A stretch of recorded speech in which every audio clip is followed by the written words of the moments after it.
നിങ്ങളെല്ലാം ഇവിടെ കുറേ സമയമായി കാത്തിരിക്കുന്നെന്ന് തോന്നുന്നു. തിരുവനന്തപുരത്ത് നിന്ന് ബഹുമാനപ്പെട്ട മുഖ്യമന്ത്രിയുടെയും ആഭ്യന്തര വകുപ്പ് മന്ത്രിയുടെയും നിർദ്ദേശമനുസരിച്ച് DGPയുടെ ഭാഗത്തു നിന്നാണ് അടിയന്തരമായി ഇന്നലെ രാത്രി തന്നെ പയ്യന്നൂർ പോലീസ് സ്റ്റേഷനെ വിളിച്ച് ഇങ്ങനെയൊരു മൊഴിയെടുക്കാൻ പോലീസുകാർ വരുമെന്ന വിവരം എന്നെ അറിയിച്ചത്. പയ്യന്നൂർ പോലീസ് സ്റ്റേഷനിൽ വിളിച്ചെങ്കിലും വന്നത് ആലക്കോട് സൈബർ സെല്ലിലുള്ള SIയും പരിയാരം പോലീസ് സ്റ്റേഷൻ അതിർത്തിയിലാണ് എൻ്റെ വീട്. പരിയാരം പോലീസ് സ്റ്റേഷനിലെ ഒരു വനിതാ പോലീസും കൂടിയാണ് വന്ന് പറയേണ്ട കാര്യങ്ങളെല്ലാം ഞാൻ പറഞ്ഞു. അവർക്കതിൻ്റെ കോപ്പി അവിടുന്ന് അയച്ച് കിട്ടിയിട്ടുണ്ടായിരുന്നു, ഞാൻ കൊടുത്ത പരാതിയുടെ കോപ്പി. അതിൻ്റെ എല്ലാം വെളിച്ചത്തിൽ അവർ ഞാൻ പറഞ്ഞ കാര്യങ്ങൾ എഴുതിയെടുത്തു, ഞാൻ ഒപ്പിട്ട് കൊടുത്തു. അതിൻ്റെ ഒരു കോപ്പി എനിക്ക് തരികയും ചെയ്തു.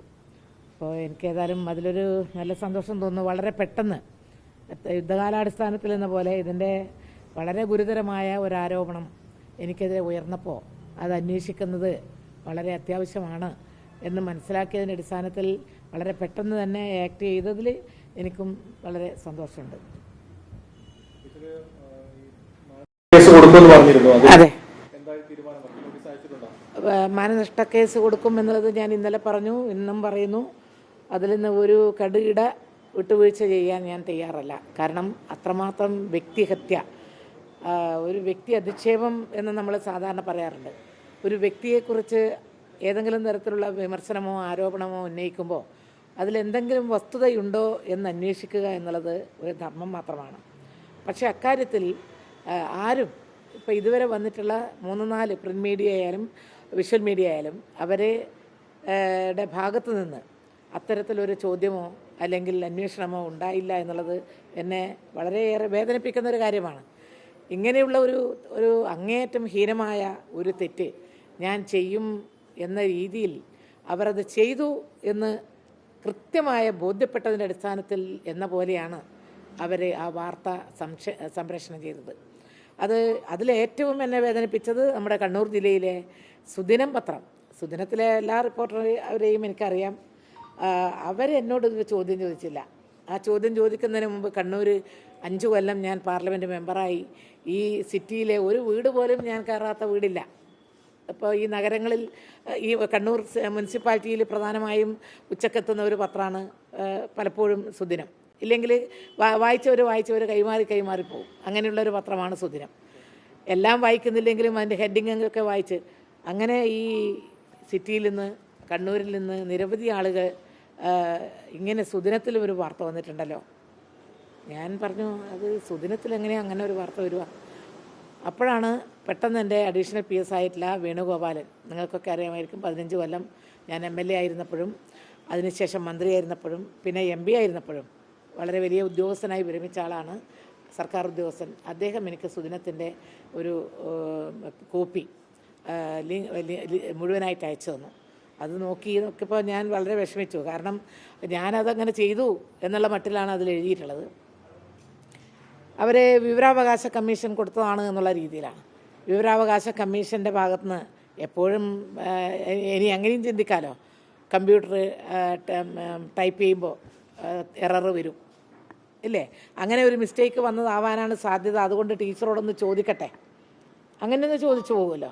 അതുമില്ല. ഇത് കണ്ട ഉടനെ PR കൃഷ്ണൻ, PK ശ്രീമതി, ഇനി പിന്നെ വേറെ ഒന്നും നോക്കണ്ട, പെൻഷൻ വാങ്ങുന്നു. ഇങ്ങനെ കുറേയേറെ ഇത് എനിക്ക് തോന്നുന്നത് കഴിഞ്ഞ എത്രയോ കാലങ്ങളായി വസ്തുതകളുമായി ഒരു പുലബന്ധം പോലുമില്ലാത്ത നിരവധി കാര്യങ്ങൾ എനിക്കോ എൻ്റെ കുടുംബത്തിനോ എന്നെ എതിരായിട്ട് ഉയർന്നു വന്ന അപവാദങ്ങൾ ചെലുത്തിയ സ്വാധീനം ആണ് യഥാർത്ഥത്തിൽ ഇത് ഞാൻ ചെയ്തു എന്ന് ചിലരെ കൊണ്ടെങ്കിലും രാഷ്ട്രീയമായി എതിരായിട്ട് നിൽക്കുന്നവരാണെങ്കിൽ പോലും അങ്ങനെ വിശ്വസിക്കണമെങ്കിൽ ഇങ്ങനെ കുറേയേറെ അപവാദ പ്രചരണങ്ങൾ മേക്കുമേലെ വന്നപ്പോൾ ഇത് ടീച്ചർ ചെയ്തിട്ടുണ്ടാകും എന്നുള്ള വിശ്വാസത്തിലാണല്ലോ അവരിങ്ങനെ കൊണ്ടുവരുന്നത്. അത് എനിക്ക് വളരെയേറെ മനോവിഷം ഉണ്ടാക്കി. ഇത് പലരും അയച്ചു തന്നു. ജനം TVയുടെ ഡെയിലി ഹണ്ടിൽ നിന്നുള്ള ന്യൂസ് പിന്നെ ഞാൻ കണ്ടിട്ടല്ല, എനിക്ക് അയച്ചു തന്നതാണ്. പിന്നെ ഭാരത് ലൈവ്, പിന്നീട് കർമ്മ, ഇതിൻ്റെ എല്ലാം വീഡിയോ ക്ലിപ്പിങ്സ് എനിക്ക് അയച്ചു കിട്ടി. ഞാൻ ഡൽഹിയിലായിരുന്നു. അതിനുശേഷം ഇവിടെ എത്തിയപ്പോൾ ഞാൻ കുറേ അന്വേഷിച്ചു. പിന്നെ പിറ്റേ ദിവസം ഞാൻ തിരുവനന്തപുരത്തേക്ക് പോയി. അവിടെ എത്തി ഞാൻ പാർട്ടിയിൽ ഞങ്ങളുടെ സെക്രട്ടേറിയറ്റിൽ പറഞ്ഞു, ഇങ്ങനെ ഒരു ഇത് വന്നിട്ടുണ്ട്. അങ്ങനെ പാർട്ടി നേതൃത്വം പറഞ്ഞു നിയമപരമായിട്ട് തന്നെ പോകണം, പരാതി കൊടുക്കണം. മനസ്സലിയില്ല എന്നാണ് ഇന്നലെ പറഞ്ഞത്. ഇല്ല, അത് കടുത്ത തീരുമാനം, ആ ഒരു തീരുമാനം കടുത്ത തീരുമാനം എന്ന് പറയാൻ പറ്റില്ല. കാരണം ഏതൊരു വ്യക്തിയും ചെയ്യേണ്ടുന്ന ഏറ്റവും മിനിമം അവകാശം മാത്രമേ ഞാൻ ചെയ്യുന്നുള്ളൂ. കാരണം ഇതിപ്പം ഈ യൂട്യൂബ് ചാനൽ എന്നൊക്കെ പറയുന്നത് ഒരുപാട് ആളുകൾ കാണുന്നുണ്ട്.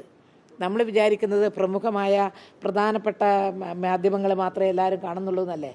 അല്ല എന്നുള്ളത് എനിക്ക് ബോധ്യപ്പെട്ടത് ഈ ഫോണിലൂടെ കഴിഞ്ഞ 2-3 ദിവസമായി വന്നുകൊണ്ടിരിക്കുന്ന ആ വിളി എന്ന് പറഞ്ഞാൽ രാത്രി 12 മണിക്ക് പോലും എന്നെ വിളിച്ചിട്ട് ഇങ്ങനെയൊരു കാര്യമുണ്ട് എന്ന് ചോദിക്കണമെങ്കിൽ ഈ യൂട്യൂബിന് നല്ല സോഷ്യൽ മീഡിയക്ക് നല്ല സ്വാധീനം ജനങ്ങളിലുണ്ട് എന്നാണ് അവരുടെ ചോദ്യത്തിൽ നിന്ന് എനിക്ക് മനസ്സിലാവുന്നത്. ഏതായാലും ഇതിങ്ങനെ കുറേയേറെ ഒരുപാട് ആളുകൾ എനിക്കത് അയച്ചു തന്നു. ഏതായാലും ചിലത് പെട്ടെന്ന് തന്നെ കിട്ടുന്നില്ല. പിന്നീട് ഞാൻ ഉടനെ തന്നെ കിട്ടിയതെടുത്തിട്ട് ഡൗൺലോഡ് ചെയ്ത് നമ്മുടെ AK സെൻറ്ററിലെത്തിയപ്പോൾ ഇതിൻ്റെ പെൻഡ്രൈവിലേക്ക് എടുക്കാൻ വേണ്ടി പറഞ്ഞു. പത്രത്തിൻ്റെ കോപ്പി എടുത്തു. പിന്നെ അപ്പോഴത്തേക്കും ഞങ്ങളുടെ പാർട്ടീൻ്റെ നേതാക്കൾ തന്നെ പറഞ്ഞു ജന്മഭൂമിയിലും വാർത്തയുണ്ടായിരുന്നു. ഞാനത് കണ്ടിട്ടില്ല, എനിക്ക് അതിൻ്റെ കോപ്പി കിട്ടിയിട്ടുമില്ല. പക്ഷേ ജന്മഭൂമിയിലും ഈ വാർത്ത ഉണ്ടായിരുന്നു എന്നാണ് പറഞ്ഞത്. അപ്പോൾ ഇത്തരത്തിൽ അത്യന്തം ഹീനമായ ഈ സമൂഹത്തിൽ ഞങ്ങളുടെ കുടുംബത്തിനകത്ത് എത്രമേറെ വിഷമം ഈ ഒരു കാര്യത്തിൽ ഉണ്ടായിട്ടുണ്ടാവുമെന്ന് നിങ്ങൾ ആലോചിച്ച് നോക്കൂ.